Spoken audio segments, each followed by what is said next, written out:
अब यदि कोई यह कहे कि वस्तुओं की उत्पत्ति तो होती है, तो मानना होगा कि जिसे आप उत्पत्ति कहते हैं वही तो किसी का विनाश भी है, क्योंकि किसी का विनाश ही किसी की उत्पत्ति के स्वरूप में प्रतीत होता है। इससे यह स्पष्ट हो जाता है कि विनाश के क्रम को ही उत्पत्ति तथा स्थिति मान लेते हैं। इसी कारण दृश्य में प्रवृत्ति तो होती है, प्राप्ति कुछ नहीं होती।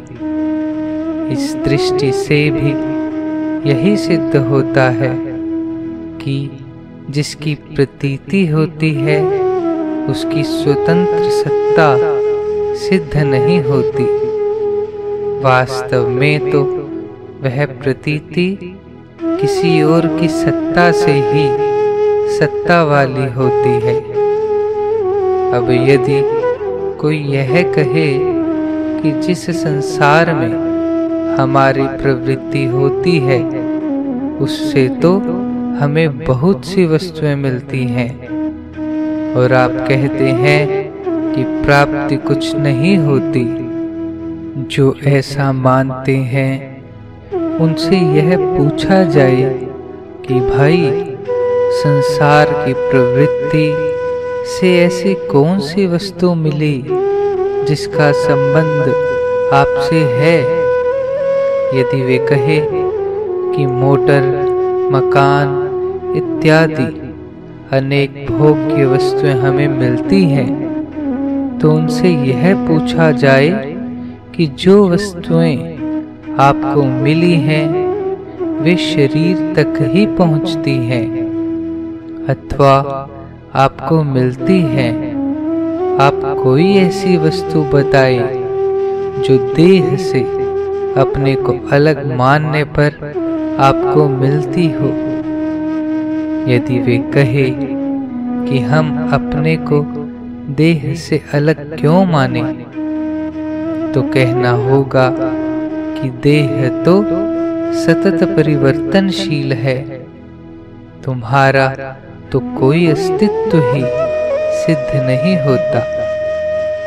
अतः यह स्पष्ट सिद्ध हो जाता है कि कोई भी अपने को देह से तादात्म्य कर अपनी स्वतंत्र सत्ता सिद्ध नहीं कर सकता, और किसी को भी देह से अलग मानकर अपने लिए संसार से कुछ प्राप्त नहीं हुआ। तो फिर मानना ही होगा कि प्रतीति में प्रवृत्ति तो होती है पर प्राप्ति कुछ नहीं होती। इतना ही नहीं, प्रतीति में प्रवृत्ति भी प्रतीति की ही होती है, किसी और की नहीं। कारण कि देह आदि भी प्रतीति है और समस्त दृश्य भी प्रतीति है। यह प्रतीति जिस अनंत के प्रकाश से प्रकाशित है तथा जिसकी सत्ता से सत्ता वाली है, हमें और आपको उसी अनंत से अभिन्न होना है अथवा उसकी प्रीति बनकर रहना है। इसी लक्ष्य को प्राप्त करने के लिए अपनी अपनी योग्यता तथा परिस्थिति के अनुसार साधन निर्माण करना है। परंतु जब हम प्रमादवश अपने को देह मान लेते हैं, तब अनेक प्रकार की चाह में आबद्ध हो जाते हैं। जिन वस्तुओं एवं व्यक्तियों द्वारा उत्पन्न चाह की पूर्ति की आशा होती है, हम उन्हीं के पीछे दौड़ते हैं, उन्हीं के दास बन जाते हैं। इतना ही नहीं, उन्हें प्राप्त करने के लिए वह भी कर बैठते हैं जो नहीं करना चाहिए, और अंत में पराधीनता, जड़ता तथा शक्तिहीनता आदि दोषों को ही पाते हैं, जो किसी को भी अभीष्ट नहीं है। इन दोषों की निवृत्ति के लिए ही हमें साधन निर्माण करना है। यदि हम अलौकिक विवेक के प्रकाश में अपने को देह न माने तो बहुत ही सुगमता पूर्वक अचाह पद प्राप्त कर सकते हैं। अचाह पद प्राप्त करते ही हम समस्त दृश्य से विमुख होकर अनंत नित्य चिन्मय परम तत्व के सम्मुख हो जाते हैं। उनके सम्मुख होते ही सभी दोष, सभी निर्बलताएं स्वतः मिट जाती हैं। यदि कोई साधक अपने को देह से अलग मानने में असमर्थ पाता हो तो उसे किसी साधन रूप मान्यता को अपनाकर उसके अनुसार जो कर्तव्य हो उसका पालन करना चाहिए। उसके करने से विषयों का राग निवृत्त हो जाएगा और फिर अपने को देह से अलग मानने की योग्यता आ जाएगी। कारण कि विषय आसक्ति के कारण प्राणी अपने को देह में आबद्ध कर लेता है।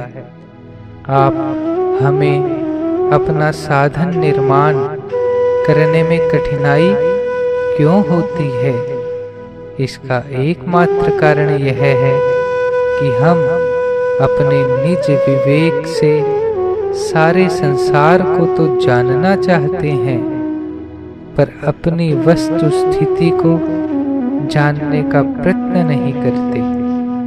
यह नियम है कि अपनी वस्तु स्थिति को जाने बिना कोई अपना साधन निर्माण कर ही नहीं सकता। अब यदि हम अपनी वस्तु स्थिति पर विचार करें तो या तो अपने में सतत परिवर्तन पाते हैं अथवा मान्यताओं का समूह। हमारी जो मान्यताएं दूसरों से संबंधित हैं उसके अनुसार तो हमें दूसरों के अधिकारों की रक्षा कर देनी चाहिए, पर दूसरों पर जो हमारा अधिकार है उसकी पूर्ति के लिए हमें आशा नहीं करनी चाहिए। और यदि बिना आशा के वह पूरा होने लगे तो उसका सुख नहीं लेना चाहिए।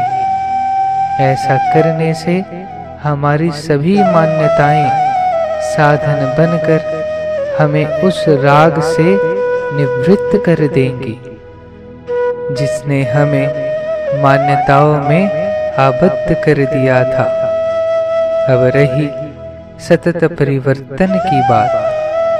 सतत परिवर्तन की वेदना तो हमें परिवर्तन रहित अनंत नित्य जीवन की ओर अग्रसर करने में समर्थ होती है। इससे यह स्पष्ट हो जाता है कि हमारी वस्तु स्थिति या तत्व जिज्ञासा है या समाज के अधिकारों का समूह। इस वस्तु स्थिति के ज्ञान का आदर करना ही मानवता है, और इसके अतिरिक्त हम जो कुछ मान लेते हैं वह अमानवता है। उस अमानवता ने ही हमें कर्तव्य परायणता, तत्व जिज्ञासा एवं प्रिय लालसा से विमुख किया है। हमारे जीवन में जितने अभाव हैं वे किसी न किसी की प्रीति है। जैसे धन का अभाव धन की प्रीति है, प्रीति में सत्ता उसी की होती है जिसकी वह प्रीति होती है। इससे यह स्पष्ट हो जाता है कि हम जिसे चाहते हैं उसी की प्रीति बन जाते हैं, परंतु जब हमारी वह प्रीति किसी वस्तु, अवस्था या परिस्थिति तक ही सीमित हो जाती है, तब उसका नाम प्रीति न रहकर आसक्ति हो जाता है। फिर हम आसक्ति की अपूर्ति तथा पूर्ति में अपने को दुखी तथा सुखी मानकर दीनता तथा अभिमान में आबद्ध कर लेते हैं। यह हमारा प्रमाद है।